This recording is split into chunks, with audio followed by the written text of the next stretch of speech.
সাবেক প্রধানমন্ত্রী বিএনপির চেয়ারপারসন বেগম খালেদা জিয়া আর নেই। বিএনপির চেয়ারপারসন বেগম খালেদা জিয়া আর নেই। ইন্না লিল্লাহি ওয়া ইন্না ইলাইহি রাজিউন। মঙ্গলবার সকাল ৬টায় তিনি শেষ নিঃশ্বাস ত্যাগ করেন। বিএনপির স্থায়ী কমিটির সদস্য সালাহউদ্দিন আহমেদ মঙ্গলবার সকাল সোয়া ৭টার দিকে গণমাধ্যমকে জানান, বিএনপির ভারপ্রাপ্ত চেয়ারম্যান তারেক রহমান তাকে জানিয়েছেন আম্মা আর নেই। বিএনপির মিডিয়া সেলের ফেসবুক পেজে দেওয়া এক পোস্টে খালেদা জিয়ার মৃত্যুর খবর নিশ্চিত করা হয়েছে। অন্যদিকে বিএনপির ভেরিফাইড ফেসবুক পেজের এক পোস্টে বলা হয়েছে, বিএনপির চেয়ারপারসন ও সাবেক প্রধানমন্ত্রী দেশনেত্রী বেগম খালেদা জিয়া আজ সকাল ৬টায় ফজরের ঠিক পরে ইন্তেকাল করেছেন। ইন্না লিল্লাহি ওয়া ইন্না ইলাইহি রাজিউন। আমরা তার রুহের মাগফিরাত কামনা করছি এবং সকলের নিকট দোয়া চাচ্ছি। বেগম খালেদা জিয়া বাংলাদেশের জাতীয়তাবাদী দল বিএনপির চেয়ারপারসন, যিনি ১৯৮১ সাল থেকে ৩ বার বাংলাদেশের প্রধানমন্ত্রী হিসেবে দায়িত্ব পালন করেছেন।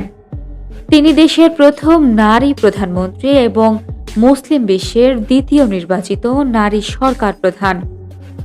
১৯৪৫ সালের ১৫ই আগস্ট দিনাজপুর জেলায় ইস্কান্দার মজুমদার ও তৈয়বা মজুমদারের ঘরে তার জন্ম।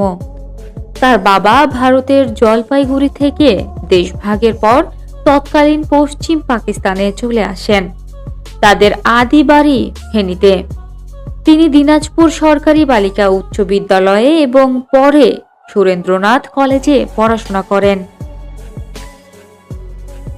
১৯৬০ সালে তিনি জিয়াউর রহমানকে বিয়ে করেন। জিয়াউর রহমান বীর উত্তম রাষ্ট্রপতি হওয়ার পর বেগম জিয়া ফার্স্ট লেডি হিসেবে তার সঙ্গে বিভিন্ন রাষ্ট্রীয় সফরে অংশ নেন। এ সময় তিনি যুক্তরাষ্ট্রের প্রধানমন্ত্রী মার্গারেট থ্যাচার এবং নেদারল্যান্ডসের রানী জুলিয়ানা সহ বিভিন্ন দেশের নেতৃবৃন্দের সঙ্গে সাক্ষাৎ করেন। ১৯৮১ সালে ব্যর্থ অভ্যুত্থানে রাষ্ট্রপতি জিয়ার মৃত্যুর পর ১৯৮২ সালের ২ জানুয়ারি তিনি বিএনপিতে সাধারণ সদস্য হিসেবে যোগ দেন। ১৯৮৩ সালের মার্চে তিনি ভাইস চেয়ারম্যান এবং ১৯৮৪ সালের আগস্টে দলের চেয়ারপারসন নির্বাচিত হন। বেগম জিয়া দেশের রাজনীতিতে একটি অনন্য রেকর্ডের অধিকারী। তিনি কখনো কোনো আসনে পরাজিত হননি। ১৯৯১ থেকে ২০০১ সালের সাধারণ নির্বাচনে তিনি ৫টি পৃথক আসন থেকে নির্বাচিত হন।